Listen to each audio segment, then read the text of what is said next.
Welcome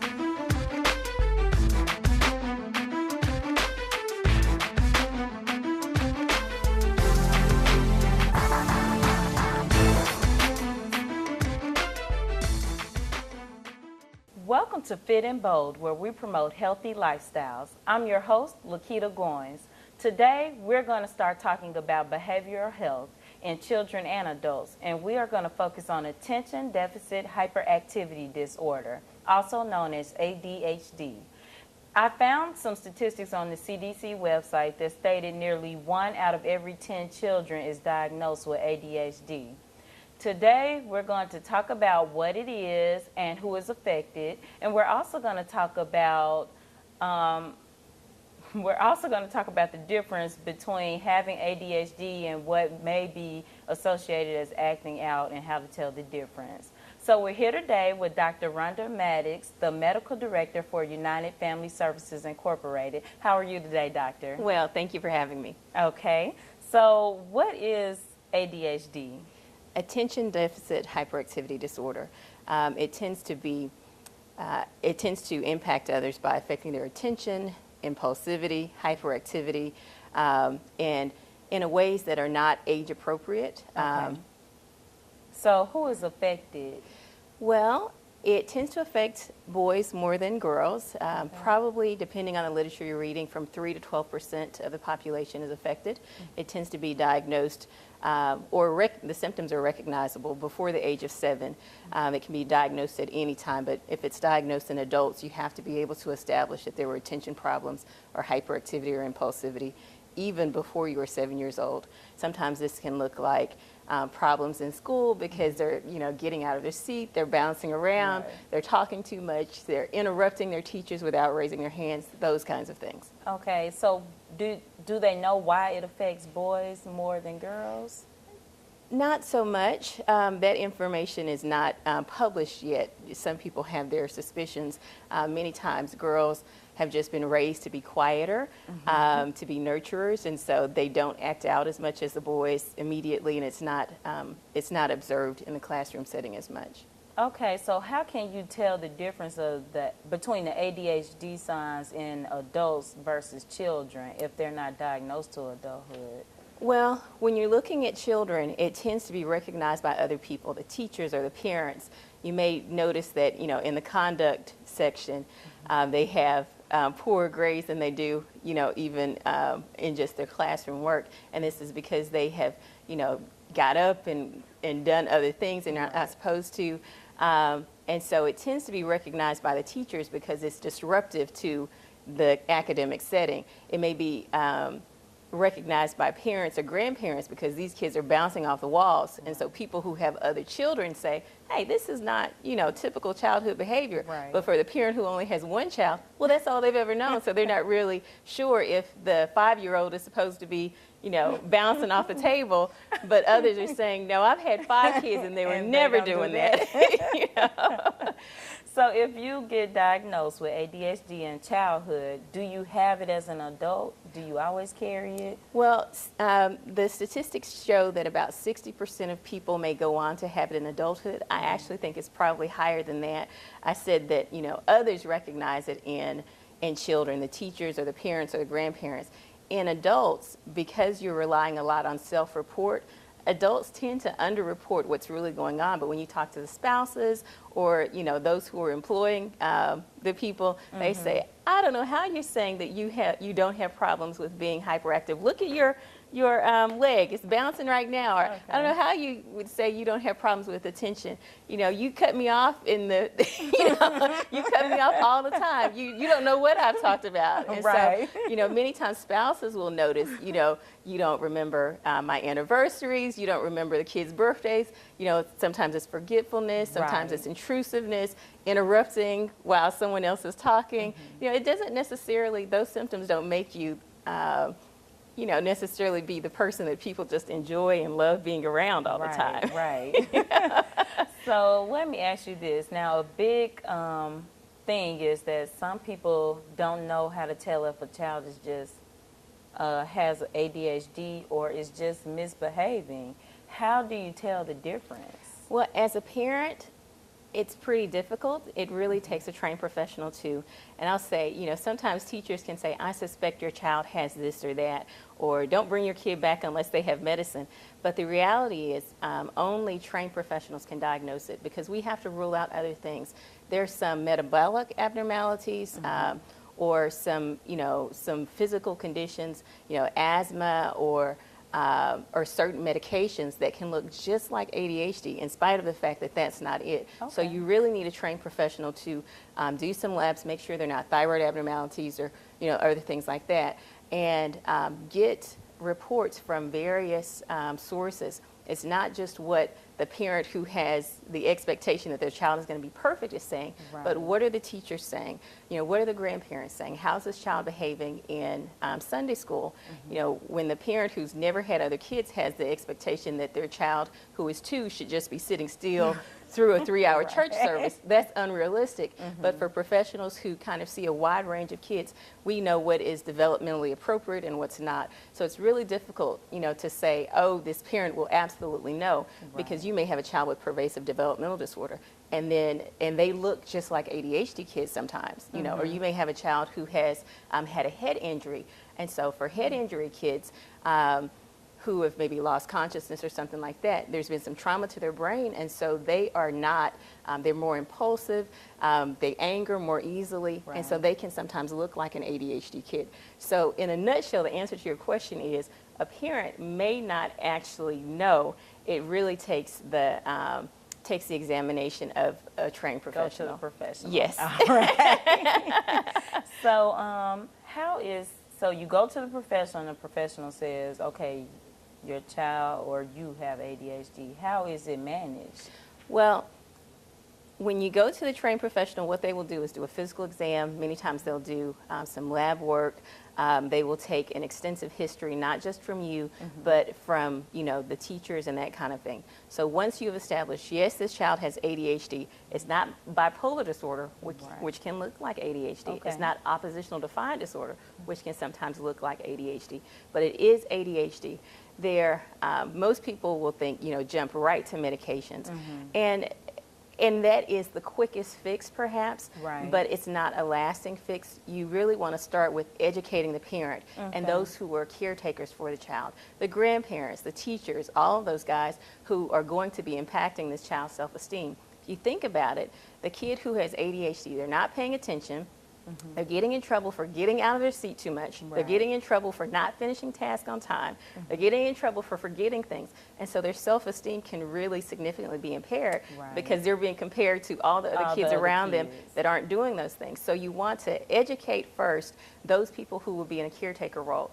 You educate them as to kind of alternative things to do. You want the ADHD kid to have as much routine as possible. So if it's kind of, you wake up and you do whatever you want to do, that's not going to be a good fix for the ADHD kid. They need to know that at 8 o'clock we're going to do this, at 9 o'clock we're going to do this. We don't, we have a little bit of flexibility. It helps the parents not to go nuts if they actually have some checklist, so the kid knows, because many times the parents are giving instructions, and after the second or third instruction, the kid has gone on. They're not thinking about whatever it is that you that you told them to do. And routines are good for all kids. So if you want them to wash, to clean up the kitchen, you want to have a checklist that says, wipe down the countertops, wipe down the refrigerator, wash off the stove, wipe down the stove, mop the water off the floor that you left. So you want to be as specific as possible, because the only thing they've heard is, wash the dishes. And so, the countertops are filthy, all of that. But in their mind, they've cleaned the kitchen. Okay. Can diet help Yes. ADHD? Yes.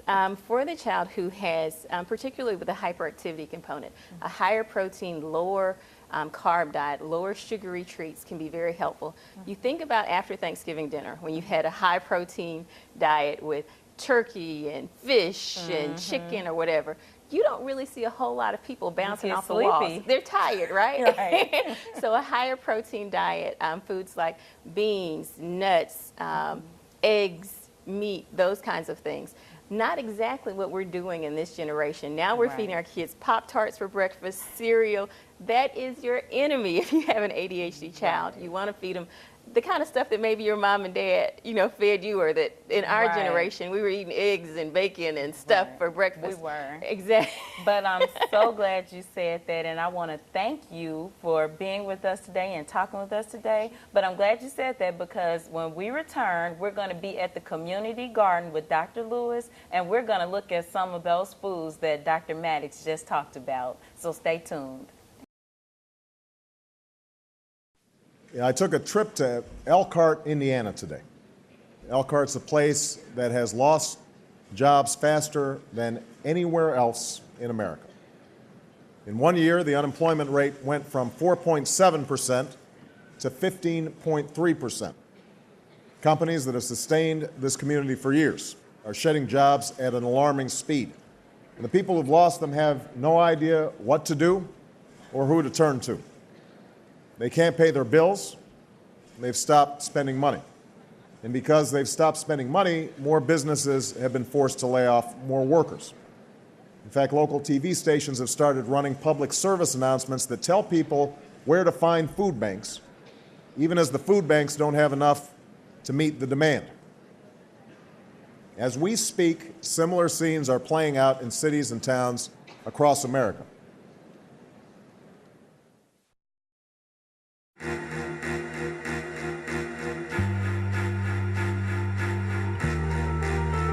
Coming home can be hard if you're a veteran of Iraq or Afghanistan. You may feel like you're all alone. But you're not alone. At IAVA.org, your fellow vets are all around you.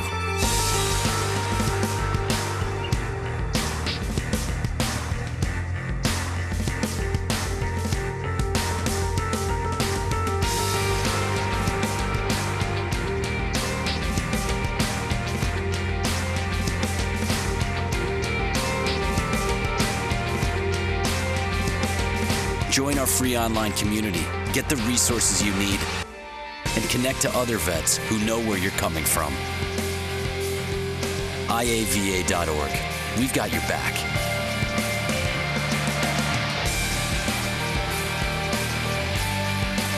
We're here today with Dr. Lewis, and she's an assistant professor with the Masters in Addiction Studies program. And we're here with Gloria Swoops, a member of our community that has been working hard out here at the Battlesville Community Garden. How are you guys today? Just fine. Okay, so Dr. Lewis, tell us what you're going to show us today. Okay, we're going to take a look at the lasagna beds. We have 3 of them. And lasagna beds are actually above ground beds that you just put different items on to create your garden and your material that you're going to plant your items in above ground. Okay, and how have you felt volunteering with the garden? Has it been a good experience? Yeah, good. It has. Fun. Would you encourage the community to get involved too? Yeah. Could you tell them what you like best about working in the garden? When it comes up, you Oh. see when you get finished. All right, the finished product, audience. So here we go. Let's take a look. Now, Dr. Lewis, you have something you described to me as a lasagna garden. So I know what lasagna is and I know what a garden is, but how do they fit together? Okay, the lasagna garden or lasagna bed is an above ground bed, and it's just basically for the convenience of it in terms of digging. You Okay. would start off with a layer of cardboard, Okay. and then on top of that, the cardboard would be considered a green item, and then you could put grass clippings on top of the grass clippings. You could put leaves. You can use straw. You can use pine needles. You can use corn and green, just anything from the kitchen that's a natural source that could break down. Okay. We use a lot of grass clippings, leaves, and pine needles, as you can see. Anything natural. You can use shredded paper. All of this will break down. And this, you said this keeps you from having to dig into the ground. Into the ground. It's a more convenient way of gardening. Okay, and we have Gloria. What is she doing She's back actually here? spreading these on the garden. Okay. And so it's another layer. It's another leaves. layer, leaves. Okay, and once you get to the top layer, how do you plant? How does it work? Okay, you'd want it to be about 24 inches deep. Okay. And the one thing, I mean, this at one time was much higher than this, but once it's rained on, then it's compacted. But we would plant compost, or we put compost and soil on top to plant the items. Okay, now I see a couple green. Is that something specific? No, those are just weeds that we'll have to pull up. Okay, and yeah. but then you'll be ready to plant. We'll be ready to plant. But the weeds prove that it can grow it can through. grow through the cardboard. So what else are you going to show us in the garden today? Okay, we can look at the herb garden. Okay, that sounds great. Okay.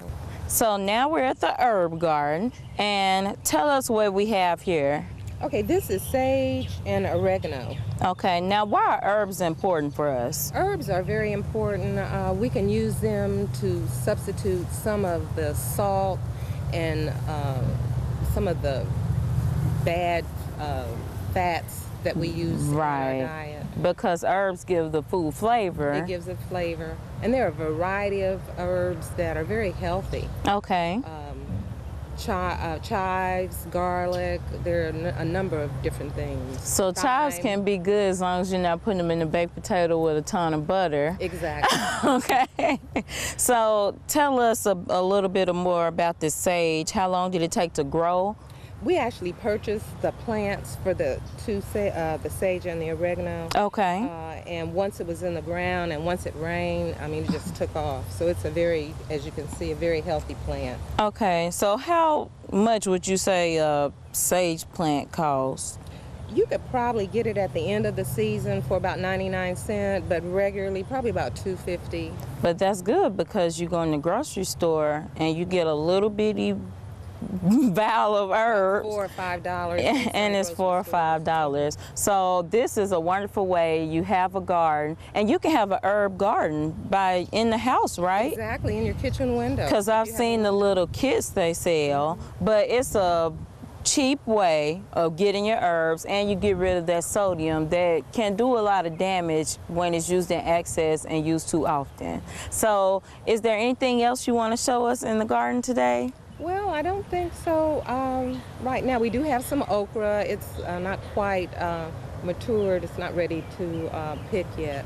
But maybe you'll come back and visit us. We will. We'll definitely come back, and we want to encourage the community. Can anybody be involved? Anyone can be involved in the garden. Right. And you had a grant for this garden. We did. We had $300 that was allocated to help us with the garden. And so the audience can see how much you've done with $300. So imagine what they can do for a fraction of that cost in their own backyards or kitchen windows or wherever you have room to start growing your fresh food. So if you want to contact us and you have any questions about this garden, any questions you'd like to see asked to our doctors, any topics, anything like that, you can email us at fitandbold@uapb.edu. Thank you so much, Dr. Lewis. Thank you. Up, college is hard. Down, those books are heavy. My sport is football, but my passion is education. Right up here. So every year I take promising high schoolers on a college tour Lights there, darts there. to show them that higher education means a brighter future. My name is Nnamdi Asamoah. I don't just wear the shirt, I live it. You can be a reader, tutor, or mentor too. Take the pledge at liveunited.org/volunteer. Do you wear this?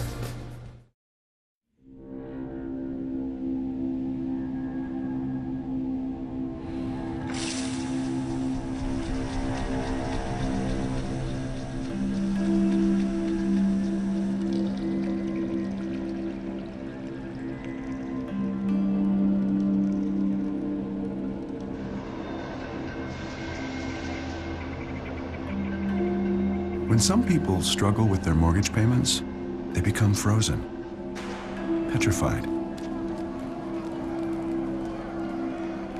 Not knowing what to do, they do nothing. But the people who do something, the people who take action, are far more likely to get the most positive outcome.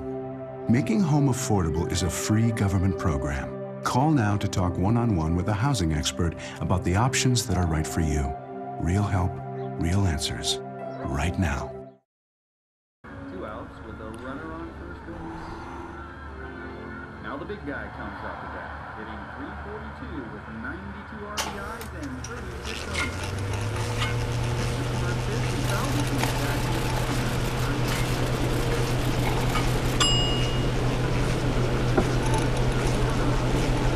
Chill raw and prepared foods promptly. 1 in 6 Americans will get sick from food poisoning this year. Keep your family safer. Check your steps at foodsafety.gov. Welcome back to Fit and Bold. Today we've been learning about attention deficit hyperactivity disorder. So I'm here today with Coach Robert Kane because many sports increase the level of discipline and they also expend plenty of energy. So he's the UAPB tennis coach. How are you today, Coach? I'm fine, thank you. All right. We're out here on this windy day. Tell us how you whip those championship players of yours into shape. What we do here is we have a strength and conditioning program, which what we start off, we do 3 days a week, Monday, Wednesday, Friday. We'll get up at 6:30 in the morning, and they'll do 2 miles. Then on Tuesdays and Thursdays, we do what we call agility work. It's speed work on the court. Okay. So with those 5 days, it puts them in pretty good shape. You have to have discipline. Exactly. It takes a lot of discipline to get up at 6:30, 3 days out of the week. So. All right. So parents, go get your kids and let's get ready to exercise. What we're getting ready to do here in this portion of the show, we're going to do what we call a mini warm-up. Okay. Everything we do is going to be done from inside the service box, and we do this every time we step on the court. Okay, audience, I haven't touched a tennis racket in years, so be brave and you get out there and do something different for exercise too. Okay? You ready? I'm ready. All we're trying to do is bump the ball back and forth, just like this, just like that, okay? And we're just going to just tap the ball back over the net. That's all right, that's okay. And we just, it's nice and easy, just like you're playing ping pong. One hand. That's okay, that's all right. Well, we do that one, and then the other one that we do, it's called it's a volley drill. We'll come in, step up, and a volley is where the ball does not touch the ground. Okay? And we're just going to try to just like play catch. You just tap it gently to her, just like that. That's not so gently. Okay. But that's pretty much what we do in our warm-up, and that takes about 15 minutes. Then we'll back up, and then we'll start hitting tennis ball. Okay. Thank you, Coach.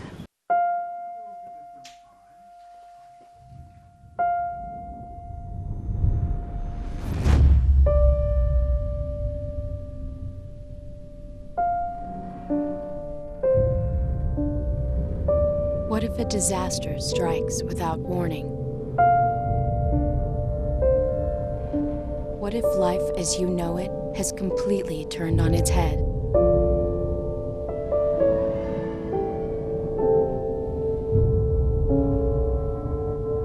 What if everything familiar becomes anything but?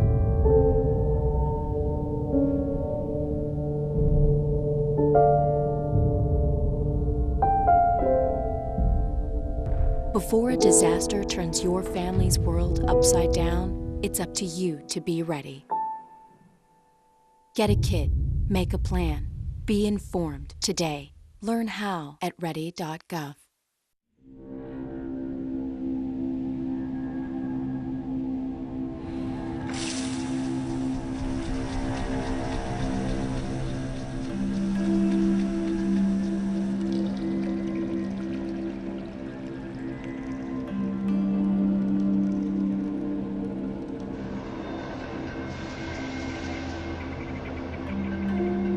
When some people struggle with their mortgage payments, they become frozen, petrified. Not knowing what to do, they do nothing. But the people who do something, the people who take action, are far more likely to get the most positive outcome. Making home affordable is a free government program. Call now to talk one-on-one with a housing expert about the options that are right for you. Real help, real answers, right now. That was a wonderful workout with Coach Robert Kane, the UAPB head tennis coach. Today's excuse for not exercising is I can't work out because I have kids and a family to take care of, so I don't have time. Well, we're talking about ADHD, so we have to have that discipline that we've been talking about earlier. Take your kids outside and work out with them, or maybe you do a workout and you let them ride their bikes where you can see them, or get on the Wii or work out around the house. If that's not an option for you, wait till the kids are taking a nap and then work out. Everything can be a workout. You can work out while you're watching TV. You can do anything. You just have to get up and get moving. So remember, getting healthy is a lifestyle journey. If I can work out here in the wind, you can work out at home. Get fit, be bold.